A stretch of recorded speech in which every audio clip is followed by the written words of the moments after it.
Glycolysis के अंदर किस टाइप के क्वेश्चंस आ सकते हैं। तो फर्स्ट है कि ग्लाइकोलाइसिस को हम देखो ईएमपी पाथवे भी कहते हैं, क्योंकि ईएमपी इसके साइंटिस्ट के नेम पर बेस्ड है। सेकंड, ग्लाइकोलाइसिस का कहाँ होती है, तो ये लिविंग ऑर्गेनिज्म के साइटोप्लाज्म के अंदर होती है, और सभी लिविंग ऑर्गेनिज्म के अंदर होगी।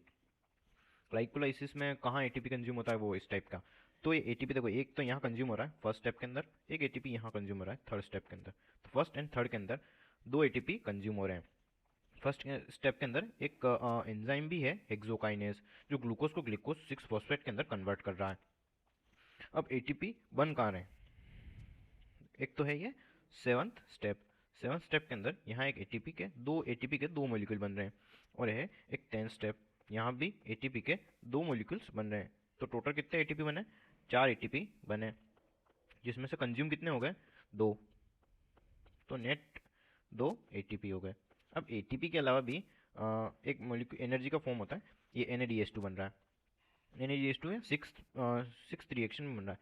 तो NADH2 के भी दो मॉलिक्यूल बन रहे हैं, दो NADH2 बन रहा है, और एक NADH2 से 3 एटीपी निकलते हैं, तो दो से कितने निकलेंगे, 6। तो टोटल एटीपी कितने हो गए, 6 ये हो गया, 2 हो गया, टोटल हो गए 8 एटीपी का फॉर्मेशन होता है एक ग्लूकोज से ग्लाइकोलाइसिस के अंदर। अच्छा, इसके अंदर है ना एक क्वेश्चन ये हो सकता है कि यहाँ पे देखो फॉस्फोग्लिसरेट है ना, फॉस्फोग्लिसरेट से जब फॉस्फो इनोल पाइरूवेट PEP के अंदर कन्वर्जन होगा, तो ये H2 मॉलिक्यूल रिलीज होगा। ये क्वेश्चन पूछ सकता है। एक ये आ सकता है कि लास्ट एंड प्रोडक्ट क्या है, तो एंड प्रोडक्ट है पाइरूविक एसिड, जिसके दो मॉलिक्यूल्स हमें मिलते हैं। और ये देखो ये क्वेश्चन हो सकता है, ये PGAL ग्लिसरॉल्डिहाइड 3 फॉस्फेट और एक DHAP डाइहाइड्रोक्सी एसीटोन फॉस्फेट, ये दोनों एक दूसरे के आइसोमर होते हैं। तो ये क्वेश्चन आ सकता है। अब जब ग्लूकोज 6 फॉस्फेट से फ्रक्टोज 6 फॉस्फेट के अंदर कन्वर्जन होगा, तो ये स्टेप भी आइसोमराइजेशन की है। बाकी नॉर्मली तो और कुछ नहीं आता है। अब जैसे कि इसके क्वेश्चंस देखेंगे हम। The pathway of respiration common in all living organism, all living organism के अंदर केप्स नहीं होता, ये EMP पाथवे होता है। अकर्स इन, ये कहाँ होता है, साइटोप्लाज्म के अंदर होता है, माइटोकॉन्ड्रियन के अंदर नहीं होता है। The product form two molecule of pyruvic acid. Wrong statement glycolysis का। आउटसाइड द माइटोकॉन्ड्रिया ट्रू, क्योंकि साइटोप्लाज्म में होता है। एनारोबिक फेज है, ट्रू। पार्शियल ऑक्सीडेशन होता है ग्लूकोज का, ये भी ट्रू है। और दो मोलिक्यूल ऑफ पाइरुविक एसिड बन रहा है, ये ट्रू है। Glucose is phosphorylated to glucose 6 phosphate by isomerase enzyme, नहीं आइसोमरेज नहीं, हेक्सोकाइनेज एंजाइम होता है, ये हो गया फॉल्स। अब यहाँ ये क्वेश्चन वैसे करने जैसा तो नहीं है, क्योंकि इसके अंदर पूरा आउट ऑफ NCERT है, तो इस क्वेश्चन को हटाओ। क्योंकि यहाँ कौन सा देखो, फोस्फो हेक्सोस आइसोमरेज, ये NCERT में नहीं है, ये यहाँ पूछा हुआ है। ये PF के पूछा हुआ है, एल्डोलेस पूछा हुआ है। तो ये तुम अगर चाहो तो देख सकते हो, ऑप्शन ये सही है इसका। तो ये क्वेश्चन है कि ABCD क्या है। देखो ग्लूकोज से ग्लूकोज 6 फॉस्फेट के अंदर है, ग्लूकोज 6 फॉस्फेट के अंदर फ्रक्टोज 6 फॉस्फेट के अंदर आएंगे हम। तो ए है फ्रक्टोज 6 फॉस्फेट, फ्रक्टोज 6 फॉस्फेट, ये फ्रक्टोज 1,6 बाइफॉस्फेट नहीं, ये भी नहीं है, फ्रक्टोज 6 फॉस्फेट। अब फ्रक्टोज 6 फॉस्फेट से आएंगे तो फ्रक्टोज 1,6 बीस फॉस्फेट, फ्रक्टोज 1,6 बीस फॉस्फेट, ये सही है, ये नहीं है, ऑप्शन फर्स्ट हो गया। अब उसके आगे भी देखेंगे हम, फ्रक्टोज 1,6 बीस फॉस्फेट से यहाँ बनेगा PGAL, ये PGAL, और यहाँ ये बनता है DHAP। तो C है PGAL, ये PGAL, और D हो गया हमारा DH, नहीं ये D यहाँ है, तो DH होता है BPGA, BPGA।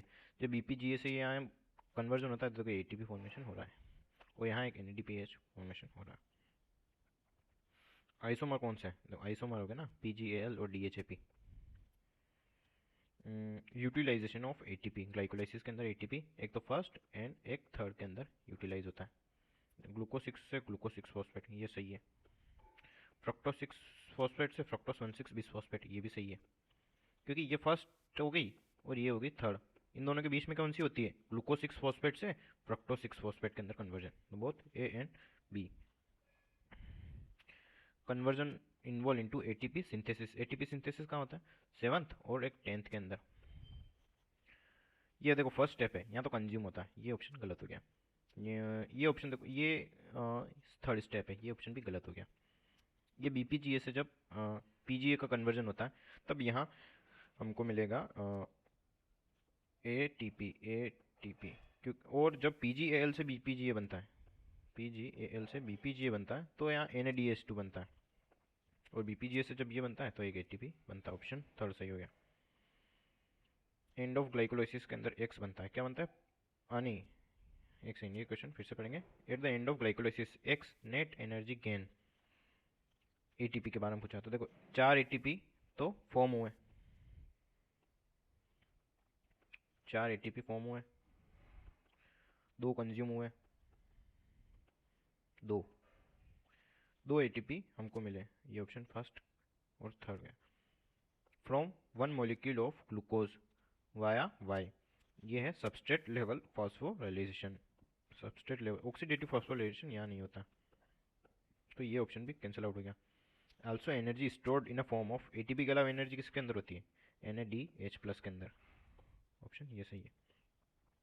Net gain of ATP, अब यहाँ नेट पूछा है, 4 फॉर्म हुए,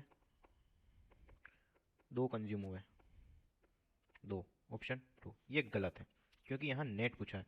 तो 2 ATP तो ये बने, और 2 NADH2 भी तो बने, और एक NADH2 से कितने 3 ATP बनते हैं, तो ये 2 हैं तो 6, तो +6, तो टोटल कितने ATP हुए? 8 ATP, यहाँ नेट पूछा है। ठीक है, तो ऑप्शन डी सही होगा, ये नहीं। एंड प्रोडक्ट ऑफ ग्लाइकोलाइसिस क्या होता है? पाइरुविक एसिड होता है। True about and product of glycolysis, देखो 2 पाइरुविक एसिड, 2 ATP नेट और 2 NADH2। ये क्वेश्चन यहाँ का नहीं है, ये क्वेश्चन भी कुछ खास नहीं है।